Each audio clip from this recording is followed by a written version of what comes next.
नमस्कार दोस्तों, स्वागत है आपका हमारे चैनल में। दोस्तों, इस वीडियो के अंदर अभी हम लोग पंचायती राज व्यवस्था, ये काफ़ी ज़्यादा इम्पोर्टेंट टॉपिक है आने वाले किसी भी एग्ज़ाम्स के लिए। इससे रिलेटेड इम्पोर्टेंट 40 क्वेश्चन देखने वाले हैं जो कि आपके आने वाले एग्ज़ाम से railway, SSC, SSC GD, UP police और आने वाले सभी प्रतियोगिता परीक्षा के लिए काफ़ी इम्पोर्टेंट है। तो आप इन एक एक क्वेश्चन को रट लीजिए। उससे पहले चैनल पर आया है तो चैनल को सब्सक्राइब कर, जो पास वाली घंटी का निशान है उसे भी ऑन कर दें, ठीक है दोस्तों। यदि आपको इनमें से किसी क्वेश्चन का आंसर पता है तो आप अपना आंसर जो है कमेंट बॉक्स में लगा सकते हैं। तो देखिए, यहाँ पर हमारा पहला क्वेश्चन है, भारतीय संविधान के किस भाग में पंचायती राज से संबंधित प्रावधान किया गया है? तो देखिए, करेक्ट आंसर बी हो जाएगा। भारतीय संविधान के भाग 9 में जो है ये पंचायती राज से संबंधित प्रावधान किया गया है। इसके अलावा यदि हम बात करें भारतीय संविधान के भाग 2 की, तो देखिए इसमें नागरिकता से संबंधित प्रावधान दिया गया है जो कि अनुच्छेद 5 से 11 तक में वर्णित है। भाग 10 की बात करें तो इसमें जो है अनुसूचित और जनजाति क्षेत्र का प्रावधान है। भाग 11 इसमें संघ और राज्यों के बीच संबंध का प्रावधान दिया गया है, ठीक है, आपको याद रखना है। क्वेश्चन नंबर 2 है, भारतीय संविधान के किस भाग में नगर पालिकाओं से संबंधित प्रावधान है?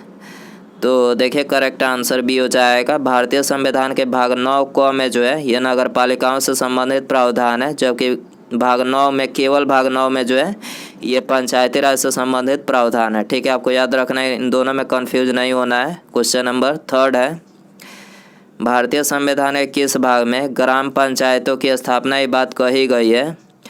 तो देखिए, करेक्ट आंसर भी हो जाएगा। भारतीय संविधान के भाग 4 में जो है, जो कि राज्य के नीति निर्देशक तत्वों से संबंधित है, इसमें जो है ग्राम पंचायतों की स्थापना की बात कही गई है, ठीक है। इसके अलावा भारतीय संविधान के भाग 3 की बात करें तो इसमें जो है मूल अधिकार दिया गया जो कि अनुच्छेद 12 से 35 तक में वर्णित है, ठीक है, आपको याद रखना है। क्वेश्चन नंबर 4 है, भारतीय संविधान के निम्नलिखित अनुच्छेदों में से कौन सा अनुच्छेद राज्य सरकारों को ग्राम पंचायतों को संगठित करने का निर्देश देता है? तो देखिए, करेक्ट आंसर ऑप्शन ए हो जाएगा, अनुच्छेद 40, ठीक है। अनुच्छेद 40 जो है ये राज्य सरकारों को ग्राम पंचायतों को संगठित करने का निर्देश देता है, ठीक है। इसके अलावा यदि हम बात करें अनुच्छेद 46 की, तो देखिए इसमें जो है SC, ST और दुर्बल लोगों के लिए शिक्षा का प्रावधान किया गया है, ठीक है। और अनुच्छेद 48 की बात करें तो देखिए अनुच्छेद 48 में जो है कृषि और पशुपालन व्यवस्था का प्रावधान है।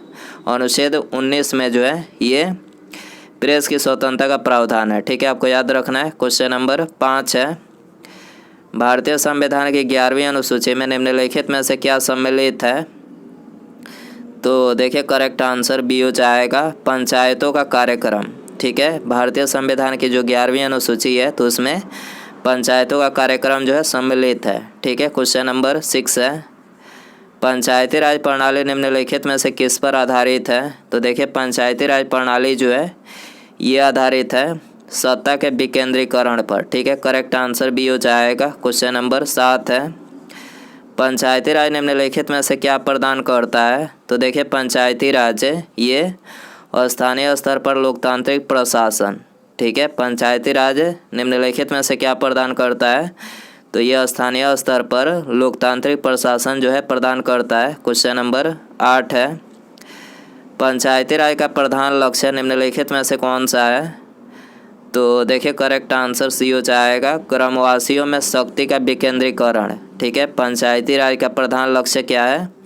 तो ग्रामवासियों में शक्ति का विकेंद्रीकरण है, करेक्ट आंसर सी हो जाएगा। क्वेश्चन नंबर 9 है, पंचायती राज का मुख्य उद्देश्य निम्नलिखित में से क्या है?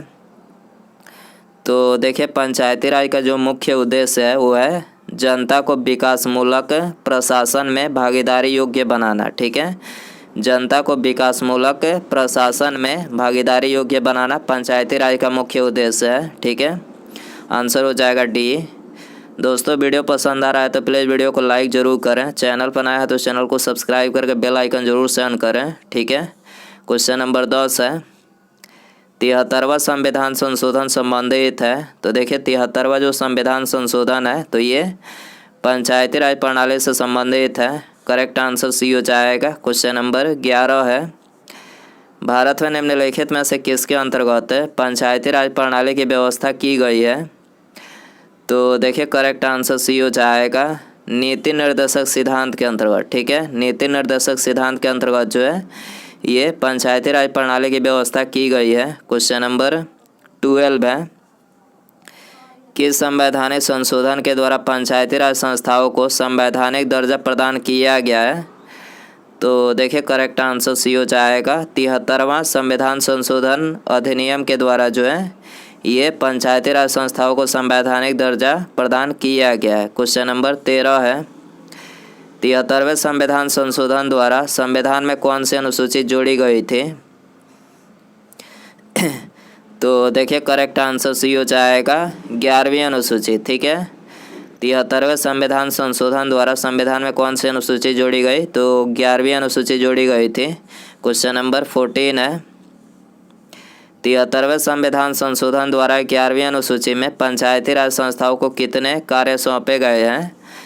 तो देखिए 11वीं अनुसूची के अंतर्गत जो है ये पंचायती राज संस्थाओं को 29 कार्य सौंपे गए हैं। आंसर हो जाएगा ऑप्शन डी। क्वेश्चन नंबर 15 है, 73वें संविधान संशोधन के अनुसार पंचायती राज संस्थाओं में अध्यक्ष के कम से कम कितने पद महिलाओं के लिए आरक्षित किए गए हैं? तो देखिए महिलाओं के लिए जो है 1/3 सीटें आरक्षित की गई है। ठीक है, आंसर हो जाएगा ऑप्शन ए। क्वेश्चन नंबर 16 है, 73वें संविधान संशोधन की विशेषता नहीं है? तो देखिए करेक्ट आंसर सी हो जाएगा महिलाओं के लिए 2/3 आरक्षण। ये तो हमने अभी बताया कि महिलाओं के लिए 1/3 सीटें जो है आरक्षित की गई है। ठीक है, तो इसमें दिया गया है महिलाओं के लिए 2/3 आरक्षण। तो ये कथन, ये ऑप्शन जो है गलत है। ठीक है, इसकी विशेषता नहीं है। क्वेश्चन नंबर 17 है, 73वें संविधान संशोधन द्वारा पंचायती राज संस्थाओं के लिए किस तरह के चुनाव का प्रावधान किया गया है? तो देखिए यदि हम बात करें 73वें संविधान संशोधन द्वारा पंचायती राज संस्थाओं के लिए चुनाव का प्रावधान किस तरह का किया गया है? तो ये किया गया है प्रत्यक्ष और गुप्त मतदान। आपको याद रखना है प्रत्यक्ष और गुप्त मतदान का प्रावधान किया गया। आंसर हो जाएगा ऑप्शन ए। क्वेश्चन नंबर 18 है, पंचायत के विघटन के उपरांत निम्नलिखित में से कौन सी समय अवधि नए चुनाव कराने हेतु सत्य है?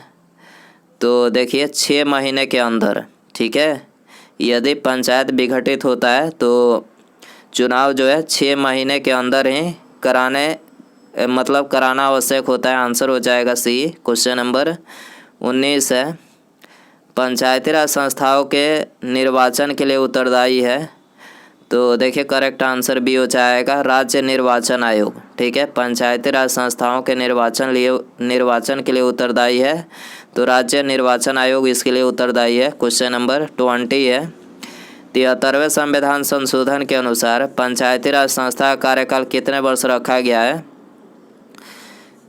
तो देखिए आप सभी को पता ही होगा कि 5 वर्ष रखा गया है। ठीक है, 73वें संविधान संशोधन के अनुसार पंचायती राज संस्था का जो कार्यकाल रखा गया है तो ये 5 वर्ष का रखा गया। आंसर हो जाएगा डी। क्वेश्चन नंबर 21 है, भारत में पंचायती राज के प्रबल समर्थक निम्नलिखित में से कौन थे? तो देखिए प्रबल समर्थक जो थे महात्मा गांधी, सिद्धराज ठड्डा और राजीव गांधी, यानी ये तीनों थे। ठीक है, तो आंसर हो जाएगा ऑप्शन डी उपर्युक्त सभी। क्वेश्चन नंबर 22 है, पंचायती राज संस्थाओं में महिलाओं तथा दुर्बल वर्गों के अधिक प्रतिनिधित्व के समर्थक निम्नलिखित में से कौन थे? तो करेक्ट आंसर डी हो जाएगा, ये थे राजीव गांधी। ठीक है, पंचायती राज संस्थाओं में महिलाओं तथा दुर्बल वर्गों के अधिक प्रतिनिधित्व के समर्थक कौन थे? तो ये राजीव गांधी। क्वेश्चन नंबर 23 है, भारत में महिलाओं के लिए स्थान आरक्षित है? भारत में महिलाओं के लिए स्थान आरक्षित है तो ये पंचायती राज संस्थाओं में आरक्षित है। ठीक है, ये 3 सीटें आरक्षित है। आंसर हो जाएगा ऑप्शन ए। क्वेश्चन नंबर 24 है, भारत में पंचायती राज अधिनियम कब लागू हुआ था? तो पंचायती राज अधिनियम जो है ये लागू हुआ था 24 अप्रैल सन 1993 को। करेक्ट आंसर ये हो जाएगा। क्वेश्चन नंबर 25 है, पंचायत के चुनाव कराने हेतु निर्णय किसके द्वारा लिया जाता है? तो ये लिया जाता है राज्य सरकार के द्वारा। ठीक है, पंचायत के चुनाव कराने हैं तो निर्णय किसके द्वारा लिया जाता है? राज्य सरकार के द्वारा। आंसर हो जाएगा बी।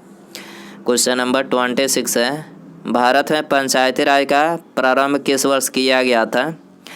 तो पंचायती राज का जो प्रारंभ किया गया था 1959 में किया गया था। आंसर हो जाएगा ऑप्शन डी। क्वेश्चन नंबर 27 है, भारत में सबसे पहले राजस्थान में पंचायती राज की स्थापना किस वर्ष हुई? तो देखिए, सबसे पहले पंचायती राज की जो स्थापना की गई थी तो ये 1959 ईस्वी में राजस्थान के नागौर जिला में, ठीक है, नागौर जिले में 2 अक्टूबर सन 1959 को किया गया था। आंसर हो जाएगा सी। क्वेश्चन नंबर 28 है, स्थानीय स्वशासन स्थानीय ग्रामीण शासन के रूप में पंचायती राज प्रणाली सर्वप्रथम क्रमानुसार अपनाई गई थी। तो ये अपनाई गई थी राजस्थान और आंध्र प्रदेश द्वारा। ठीक है, आंसर हो जाएगा ऑप्शन डी। क्वेश्चन नंबर 29 है, 2 अक्टूबर 1959 को भारत में पंचायती राज का शुभारंभ निम्नलिखित में से कहाँ पर किया गया था? तो ये किया गया था, ये तो हमने अभी बताया कि नागौर राजस्थान में। ठीक है, नागौर राजस्थान के नागौर जिले में किया गया था 2 अक्टूबर सन 1959 को। आंसर हो जाएगा ऑप्शन ए। क्वेश्चन नंबर 30 है, भारत के ग्रामीण क्षेत्र के सामाजिक एवं सांस्कृतिक उत्थान के लिए सामुदायिक विकास कार्यक्रम कब प्रारंभ किया गया था? तो ये प्रारंभ किया गया था 2 अक्टूबर सन 1952 को। ठीक है, 2 अक्टूबर सन 1952 को किया गया था। आंसर हो जाएगा सी। क्वेश्चन नंबर 31 है, भारत सरकार द्वारा सामुदायिक विकास योजना की शुरुआत की गई 2 अक्टूबर, तो ये की गई 2 अक्टूबर 1953 को। ठीक है, आंसर हो जाएगा ऑप्शन डी। क्वेश्चन नंबर 32 है, सामुदायिक विकास कार्यक्रम की असफलता का कारण निम्नलिखित में से क्या है? तो देखिए, इसकी असफलता का जो कारण है वो है अशिक्षा। ठीक है, सामुदायिक विकास कार्यक्रम की असफलता का क्या कारण था? तो इसका कारण था अशिक्षा। आंसर हो जाएगा ऑप्शन डी। क्वेश्चन नंबर 33 है, पंचायती राज की दृष्टि से महत्वपूर्ण प्रतिवेदन कौन सा है? पंचायती राज की दृष्टि से महत्वपूर्ण प्रतिवेदन कौन सा है? तो यह है बलवंत राय मेहता समिति प्रतिवेदन। ठीक है, करेक्ट आंसर सी हो जाएगा। क्वेश्चन नंबर 34 है, लोकतांत्रिक विकेंद्रीकरण का सुझाव किसने दिया था? तो देखिए, इसका सुझाव जो है ये बलवंत राय मेहता द्वारा दिया गया था। ठीक है, आंसर हो जाएगा ऑप्शन डी। क्वेश्चन नंबर 35 है, लोकतांत्रिक विकेंद्रीकरण की योजना प्रस्तुत करने वाली समिति कौन सी है? तो देखिए, लोकतांत्रिक विकेंद्रीकरण की योजना प्रस्तुत करने वाली जो समिति है तो ये है बलवंत राय मेहता समिति। ठीक है, करेक्ट आंसर डी हो जाएगा। क्वेश्चन नंबर 36 है, भारत में पंचायती राज की त्रिस्तरीय व्यवस्था का अनुमोदन किस समिति के द्वारा किया गया था? तो ये किया गया था बलवंत राय मेहता समिति के द्वारा। ठीक है, करेक्ट आंसर ये हो जाएगा। क्वेश्चन नंबर 37 है, जिस समिति में लोकतांत्रिक विकेंद्रीकरण और पंचायती राज की सिफारिश की थी, जिस समिति में लोकतांत्रिक विकेंद्रीकरण और पंचायती राज की सिफारिश की थी उसका सभापति कौन था? तो देखिए, उसका सभापति बलवंत राय मेहता थे। ठीक है, तो आंसर हो जाएगा ऑप्शन सी। क्वेश्चन नंबर 38 है, पंचायती राज से संबंधित निम्नलिखित कथनों में से कौन सा कथन सत्य नहीं है? तो देखिए, इसमें गलत कथन आपको बताना है। तो करेक्ट आंसर बी हो जाएगा। 73वां संविधान संशोधन 15 अगस्त 1993 से प्रभावी हुआ। तो ये कथन जो है गलत है, क्योंकि 73वां संविधान संशोधन जो है ये 24 अप्रैल 1993 से प्रभावी हुआ था। ठीक है, आपको याद रखना है, 24 अप्रैल 1993 से प्रभावी हुआ था। क्वेश्चन नंबर 39 है, बलवंत राय मेहता समिति प्रतिवेदन में पंचायती राज संस्थाओं को कितने स्तर पर करने का सुझाव दिया गया था? तो ये दिया गया था